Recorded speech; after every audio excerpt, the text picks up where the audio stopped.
Welcome, guys. It's Scott here from Oak Societies, and I do want to start off with an apology. I made an episode yesterday, and I'm still new at YouTube, still figuring things out on the computer, and I was having storage problems, so it derailed me. I actually recorded an episode, but the funny thing is the video recorded, but there wasn't enough memory to record the audio. So when I was done with my entire video, which was 45 minutes long, I learned that there was no audio. So it rendered the entire video useless. So apologize, guys. The video was ready. I had it ready to get uploaded, but there was no audio. So what I'm going to be doing today is mixing a little bit of yesterday and today. And we're going to jump right into it, because the last time I put a video, guys, was Friday. And that feels like it was forever ago, and there's been a lot going on. So we're going to jump into some things about updates on the Hillary Clinton emails. We're going to get into a look at a Q post. We're also going to be looking, of course, into Epstein. Some of the new names that are coming up, especially with Ghislain Maxwell faking that photo shoot with the CIA book that she was reading. We're going to be looking into that. Some new names coming up as far as an Australian Prime Minister linked to Epstein. Some antitrust going against big tech companies, and a UFO story at the very end, which I want to incorporate more into these videos. So let's get right into it, ladies and gentlemen. So first article we have here is from Zero Hedge. We have, why were Hillary Clinton's emails blind copied to Gmail address named after a Chinese firm? All but 4 of the 30,490 emails from Hillary Clinton's unauthorized email server were forwarded to a private Google email address featuring the name of a Chinese company, according to documents released on August 15th. Virtually every email was sent to and received on the Clinton server was forwarded to Carter Heavy Industries at gmail.com, the documents show. Frank Rucker, the Intelligence Community Inspector General investigator who spotted the anomaly, searched Google for Carter Heavy Industries and came up with results for Shandong Carter Heavy Industry Company Limited, a Chinese manufacturer of excavators and heavy machinery, according to the documents. Rucker and ICIG attorney Jeanette McMillan told the FBI about the anomaly on February 18, 2016, at a meeting which included Peter Strauss, who had just taken over as the section chief heading the probe. Rucker told Congress that Stroke was aloof and dismissive and didn't ask many questions. Stroke had since gained notoriety for text messages he exchanged with FBI attorney Lisa Page, with whom he was having an extramarital affair. The pair expressed bias against then-candidate Donald Trump and in favor of Clinton during the 2016 presidential campaign. Even if you didn't address an email to this address, the email went to it anyway, and McMillan told Congress that understanding of the Carter Heavy Industries email address was that it was just a Dropbox. McMillan and Rucker were interviewed by the Senate Finance and Homeland Security and Governmental Affairs Committees on December 4, 2018, in response to media reports that cited anonymous sources claiming that China gained access to Clinton's emails, not Russia. The committees released unclassified versions of those transcripts PDF along with several sets of supporting documents on August 14th. The documents include several emails from Clinton and her staffers with message metadata showing the Carter Heavy Industries email address as recipient. In the letter, this is from the Inspector General Horowitz. In the letter, Horowitz and Intelligence Community Inspector General Michael Atkinson write that the Carter Heavy Industries email account was created by Platte River Networks employee Paul Kambata, who managed Clinton's email server, and we all know Paul Kambata he's no bueno, no good. Kambata allegedly recreated the Carter Heavy Industries email on August 20th, 2012 to serve as a dummy email. Kambata then used the email in order to transfer messages archived on Clinton's second private server to the Platte River Network server in early 2014. Kambata's use of this email account is addressed in Horowitz's report, although it is referred to as a dummy email. Instead of revealing the actual address, Horowitz and Atkinson do not explain how Kambata came to pick the email address. Kambata's lawyer told Horowitz that the Carter Heavy Industries email was a made-up name and that Kambata had no connection to Shandong Carter Heavy Industries Company Incorporated. Now, guys, the whole reason why I'm showing this is all the media attention was focused on Russia, right? And not saying that Russia didn't get into any of our electoral processes and voting. They absolutely did. It had something to do with getting into that. But at the same time, Hillary was clearly had something set up going directly to the Chinese, and no one knows what it is yet. Was it military intelligence? Was it technology? Who the hell knows, right? But what I want to refer to here is this Q drop number 559. This is from January 19th, 2018. It says Hussein cabinet/staff who used private email addresses. What was the purpose? And then we have a list of initials. We have Loretta Lynch, Hillary Clinton, James Clapper again. It could be James Comey here actually. Chuck Schumer, Andrew McCabe, Rod Rosenstein, Susan Rice, John Brennan, and the list goes on. And it says, did Hussein, and that's obviously in reference to Obama, use a private email address? Who just resigned from Google? And we have Eric Schmidt. Why was ES in North Korea? Eric Schmidt. What private network did Eric Schmidt set up in North Korea? And it says, what private email addresses did Hussein use while in office? Why would the chairman of Google travel to North Korea? Why would North Korea allow access to Eric Schmidt? Nothing is ever truly erased/deleted. These people are stupid. And guys, this is again another reason why I always say, don't freak out. The plan is still going.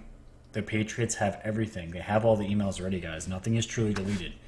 But the thing is how many of these email servers did each one of these people have, and what were they doing with them? We don't know yet. And if I had to guess, because of the history with Hillary, with Uranium One in Russia, with her selling nuclear armaments to Russia, what's stopping her from doing the same thing with China? So very, very interesting stuff. So this stuff is still coming out, and guys, this investigation into the Clinton emails is still going on. So all this stuff is in the hopper, guys, and the summer is we're getting closer to the end of the summer, so it's already been an insane one, which has been great, but it's a lot of shit still going down. And just a quick article here from the Daily Mail. Now, we haven't heard anything public from the Clintons since Epstein died, right? Until just a couple days ago.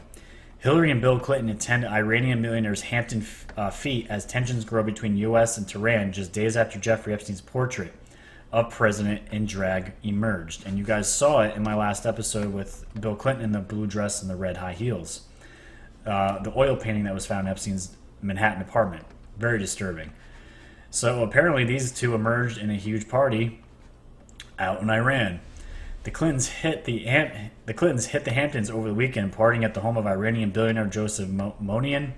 Bill and Hillary were all smiles as they posed for photos with guests, including hospitality magnate Mark Birnbaum, model and swimwear designer Tori Praver, and Marlon Wayans, who posted photos of himself alongside both members of the couple.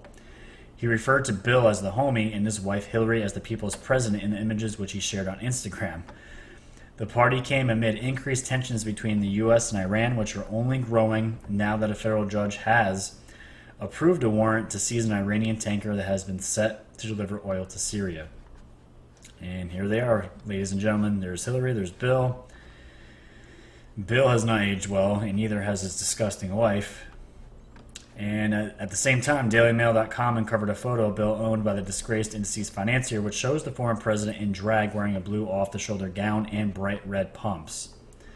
And look at that disgusting face. And Bill has seen better days, that's for sure. And again, if you guys haven't seen it, there's the picture of Bill Clinton and Epstein. This was a painting that was in Epstein's Manhattan apartment. Very disturbing shit. And he's the one that's saying he had no prior relations with Epstein besides just the handful that he describes that, he was on the Lolita Express with his Secret Service agents, but we all know he was on there 26 times, and multiple times he was not with the Secret Service agents. So read between the lines, people.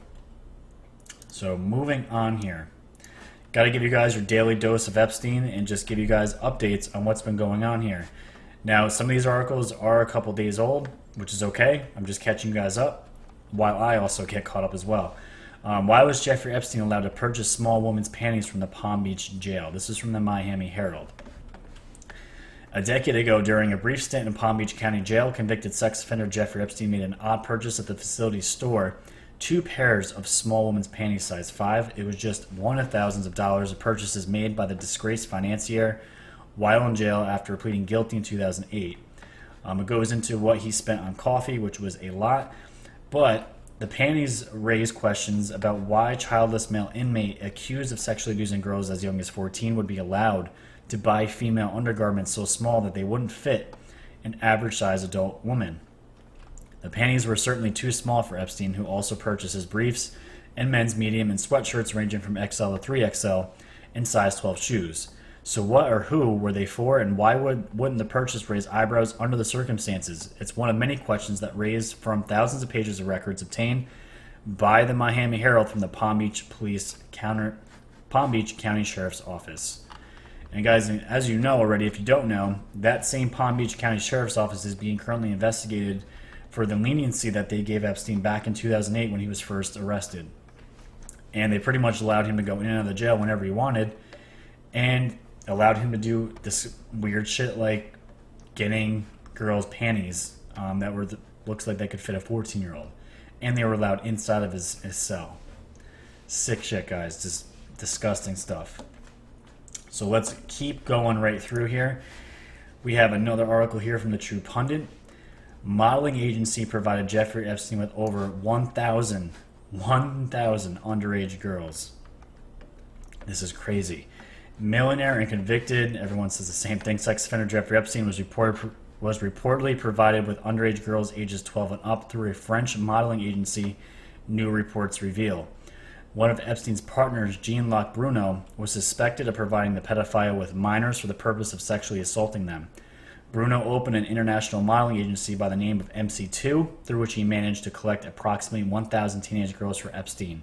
According to testimonies by some of Bruno's previous employees, he would obtain visas for these girls into the United States and would even join some of Epstein's journeys around the world. The Jewish millionaire was arrested in July in an airport in New Jersey after leaving Paris, where he stayed for 3 weeks. Epstein stayed in Paris 11 times throughout the last year before his arrest, reports claim.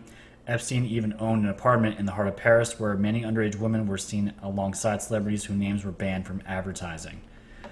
And one of the key testimonies in the case against Epstein claims that she was working for Bruno's modeling agency when she was raped by him and the owner of a hotel chain in southern France. Guys, you're talking large amounts of young girls here. This isn't small time stuff. This was a worldwide pedophile ring, and wasn't just in the United States. The United States was just a part of it. It was global, and the players are also global. And these are all the details that are coming up as the days go on. And again, when I always said when Epstein killed himself, it was almost better than him being alive. And the reason why I say that is because now that he killed himself, it not only got the normies, as I call them, all their attention. The people that aren't woke up yet or haven't been red pilled yet, they're questioning the authority. They're questioning the media about what happened to Epstein. And what does that do? That further gets people to investigate what exactly he was doing and really how far deep did he go with these crimes. So we're talking, and this was just 1,000 that they reported. There's probably way more than that. And we know that he wanted to do some disgusting thing where he wanted to seed females and start his own race, apparently. This was all part of that. So sick shit, guys. Very disgusting things. So this article here is also from the Daily Mail, and this is just a tag along from my last video. And you guys remember the photo of Ghislain Maxwell that was found at the In-N-Out Burger. And before that, she wasn't seen for 3 years out in public. And the New York Post had put a story out that she was reading a book about that had the CIA on it. I forgot the name of it. It's in here. I'll find it, but. Apparently this whole thing was staged by her attorney. So let's get into this. The first picture of Ghislain Maxwell in more than 3 years was staged by her close friend and attorney, Leah Safian. DailyMail.com has learned exclusively. A photo of Maxwell, 57, was published last week in an In-N-Out Burger joint in Los Angeles the day after DailyMail.com broke the world exclusive that Epstein's alleged madame had been living under the radar at a Massachusetts mansion with her boyfriend, Scott Borgeson, for the past 3 years. The In-N-Out Burger joint picture was published by the New York Post on Thursday after they obtained it from Safian, age 60. In the picture, Maxwell is seen staring at the camera with a tray of food and 2 drinks. A dog, which is understood to be Safian's dog, named Dexter, is at her feet.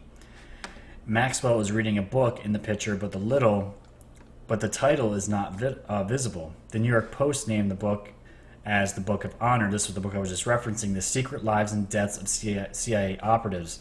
And guys, when this came out, I was reporting as well, because obviously this is what everyone was talking about. I, at the moment, wasn't sure if this was sending a message to other CIA operatives, because we do know that Epstein's whole entire island was rigged with cameras and audio collecting technology. So my theory is that maybe the CIA was using Epstein to keep tabs on all the elites, and Epstein was their way of doing it. So if that's the case, this book here, The Secret Lives and Deaths of CIA Operatives, in my humble opinion, thinking maybe she's sending a message to any operative that might want to open their mouth, because she might want to shut it permanently.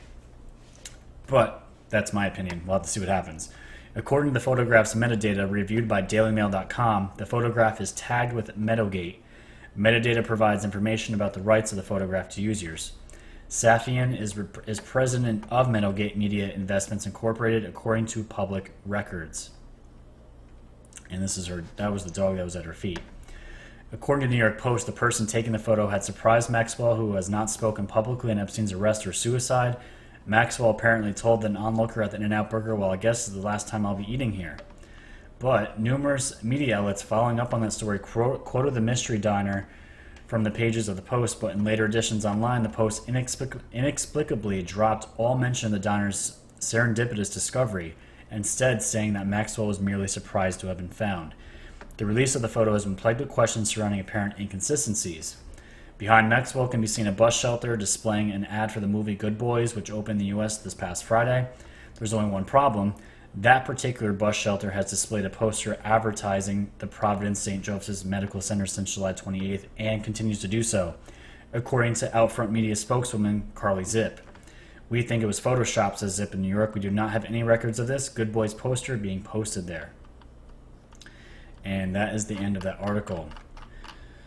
So guys, there's a lot of weird shit going on. The Anons have dissected this photo over, that I can find on Twitter. I don't really know if this is really her. It certainly does look like her. We'll have to wait and see, but it's very weird shit. Very weird. So I think it most likely could be real, because that book does make sense to me as far as the CIA, because my theory, I think the CIA and all of them are all connected. So we'll have to wait and see. So, as you guys have probably already known, Prince Andrew has been repeatedly brought up with Epstein. Obviously, you guys have seen the picture of him and the woman that testified against him, Virginia. And he has said he's saying he has no part of it, had nothing to do with any of the sexual stuff, the sex slave stuff, none of that. And this article came out just a few hours ago. Prince Andrew once defended his loyalty to Jeffrey Epstein in a screaming match, says the report.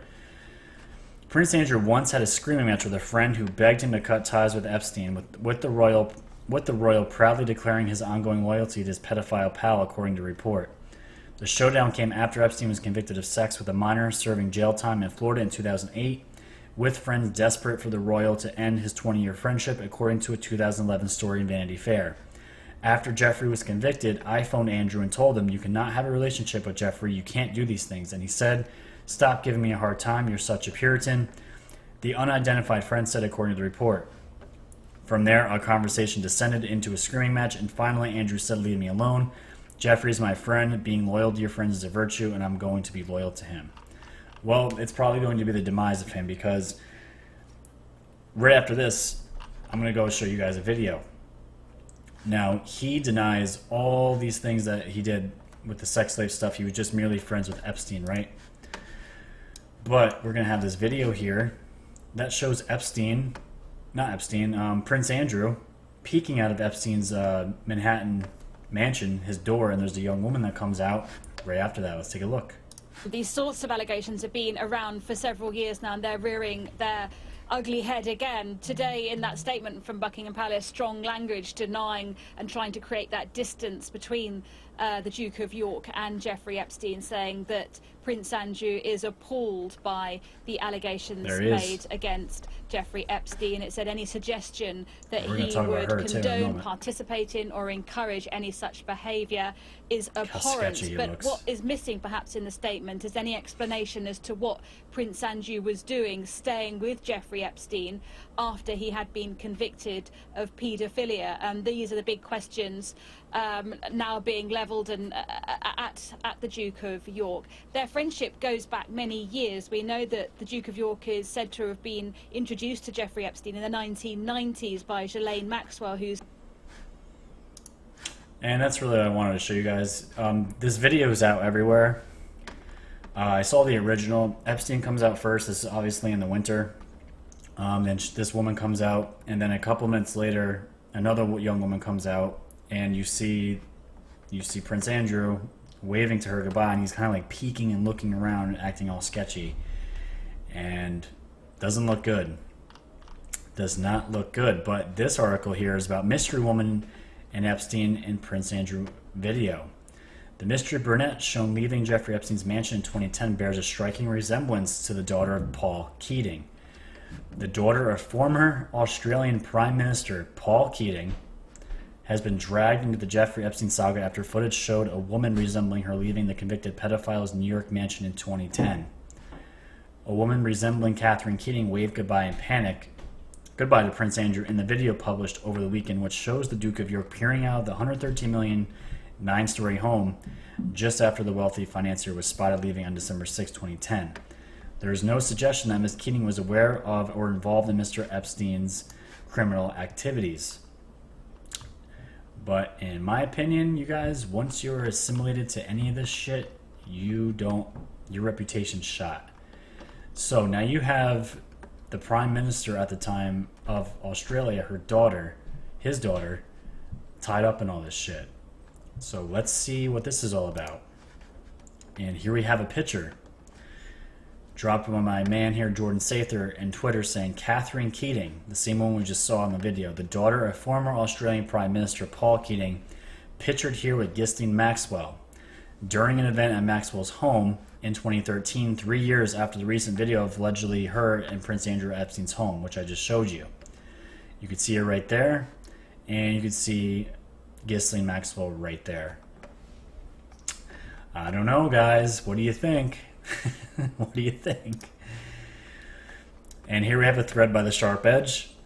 And the same thing. Not only is the mystery woman seen with Prince Andrew, Catherine Keating, daughter of the former Australian Prime Minister, listen to this, guys, but she is the ex-girlfriend of Andre Balazs, owner of the Standard Hotel. And if you guys don't know anything about the Standard Hotel, there was a huge pedophile ring. I don't think they've been busted yet, but from what we know from Q, a huge pedophile ring is being run out of this hotel chain called the Standard Hotel. So guys, what do you think? Do you think this is all connected, or do you think this is all just a bunch of fucking coincidences, right? Nothing's coincidence. None of this shit is. I'm sorry. She obviously fits the profile of what Epstein liked. Young, skinny, and you got pictures with Ghislain here. I'm sorry. You're tied up into this shit. And again, Balazs was the founder and chairman of the Standard Hotels. He stepped down in March 2017. And of course, the Aussie socialite seen leaving Epstein's home while saying goodbye to Prince Andrew would frequent the same parties as Rachel Chandler, who we all know was a huge part in recruiting women for Epstein. I don't know, guys. What do you think? Leave it in the comments what you think. I have a feeling of what you're going to say, but I think this is all connected. Crazy stuff, right? One last thing on Epstein here, guys, before we tie this bow for his update. Jeffrey Epstein signed a will just 2 days before he died by suicide. Really weird, right? Epstein put all of his holdings in a trust called the 1953 Trust, which a law expert told the New York Times may have been an attempt to keep his financial dealings from public scrutiny. This type of trust avoids prying eyes because the trust is private. Patrick D. Goodman, a probate law expert at the University of California, Los Angeles Law School, told the Times. He named Darren K. Indyke and Richard D. Kahn, 2 longtime associates, as the executors, and his brother Mark Epstein as the single remaining heir, according to the Times. And guys, it's like $500 and something million, the total estate. And you know for sure these victims are going to be going after every dollar of that. Oh, right here. Accused sex trafficker. Yep, we know that. New court records show leaving behind an estate valued at more than $577 million, and that includes $56 million in cash. You know, all these victims, probably what's going to be rewarded to them is going to be way more than what this estate actually is, but you know they're going after every dollar of that for sure.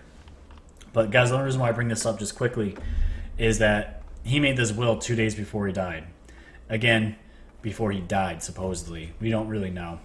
Let's wait until we can actually see the video evidence that his lawyers are actually looking for, because they know something happened. Just more red flags, guys, how he died and how the whole thing went down. So, I don't know. Writing's on the wall for me. Again, let me know what you guys think. But as to tie in this Australian Prime Minister fuckery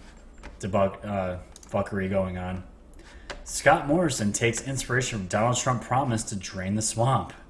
Scott Morrison has taken inspiration from Donald Trump's pledge to drain the swamp, attacking Australia's version of the insider's bubble.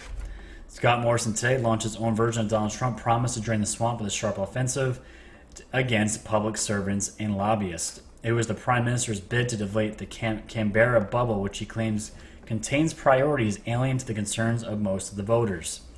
Just as the U.S.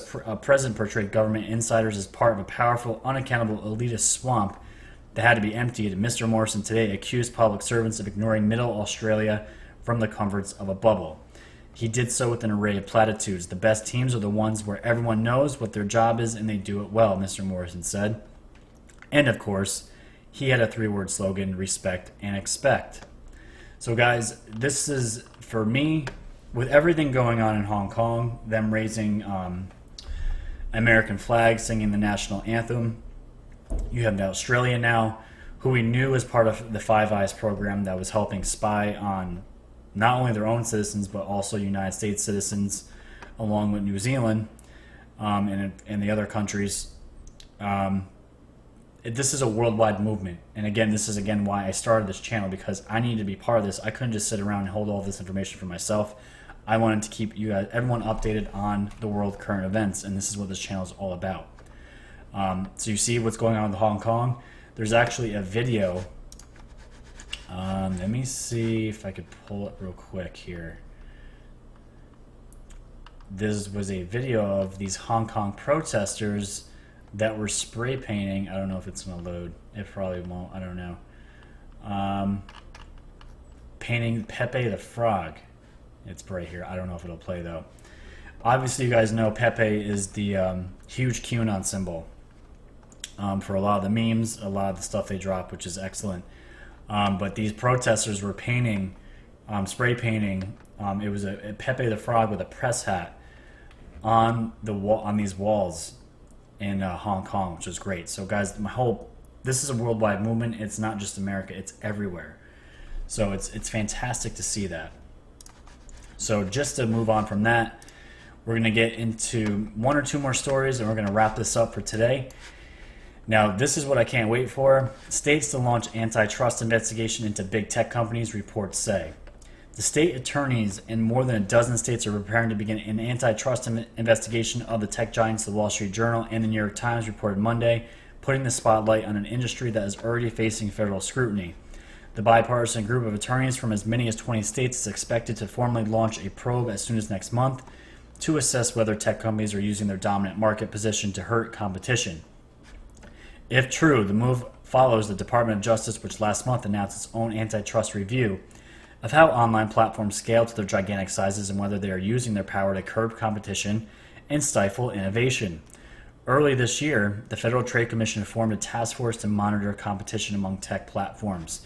It won't be unprecedented for a group of states to look at a technology giant. In 1998, 20 states joined the Justice Department in suing Microsoft. The states could play a key role in building evidence and garnering public support for major investigations. Because the tentacles of Google, Facebook, Amazon, and Apple reach so many industries, any investigation into them could last for years. Apple and Google pointed the Times to their previous official statements on the matter, in which they have argued that they have been vastly innovative and creative and created an environment that has benefited the consumers. Amazon and Facebook did not comment, which is not a surprise to me, and we all know Amazon is pretty much just the CIA. But the good news is, at least the talks have started, and antitrust regulation could be coming, and this is going to be huge, especially for channels like this. And we all know with Project Veritas, and they're investigating into Google, how they have just blatantly targeted anything conservative, or not even conservative, anything, even if it's moderate, anything that's they call a conspiracy theory, they label as hate speech, and they put you on their blacklist, and you never come up in searches, your content never comes up in searches, and ultimately these platforms can just decide to deplatform you and get rid of your whole entire online existence. So that's the shit that's going to hopefully be coming to an end. And I'm glad it's starting, guys, because it's going to be huge for channels like this that at one point won't have any restrictions on Twitter, Facebook, shadow banning, all that stuff, because it happens daily, and I see it daily, not just to me, but everyone who's a part of this and doing this. So really good stuff. So the last article I want to get into is some UFO story on exonews.org. I really thought this was interesting, guys, so let's just take a read and we'll wrap this video up. The secrecy surrounding UFOs start at the gas pump. I was like, wow, that's an interesting headline. So let's see what this is all about. So the world is choking on carbon emissions and drowning in plastic garbage, all primarily caused by the oil industry and fracking, which also adds environmental waste to the picture. But at the same time, it appears that government entities have gleaned new energy technologies such as antimatter, anti-gravity, and electromagnetic propulsion technology. And you guys have seen that. If you guys just want to watch my last video, I talk about the technology that has actually been patented by the US Navy and had come out and said that it is enabled and operable, and those two words are extremely important. Pretty much that says they have tested the technology and have used it and it's working. And that is including anti-gravity crafts that do not use rocket fuel or any kind of combustion energy source. This technology, guys, again, is re-engineered alien technology that was found from crashed ships that hit our planet. And again, I've said it a million times, I'll keep repeating it. It's been around at least since the 40s and 50s. And once these technologies are, brought to the public eye, it's going to have many, many, many more uses than just being the fuel for these craft.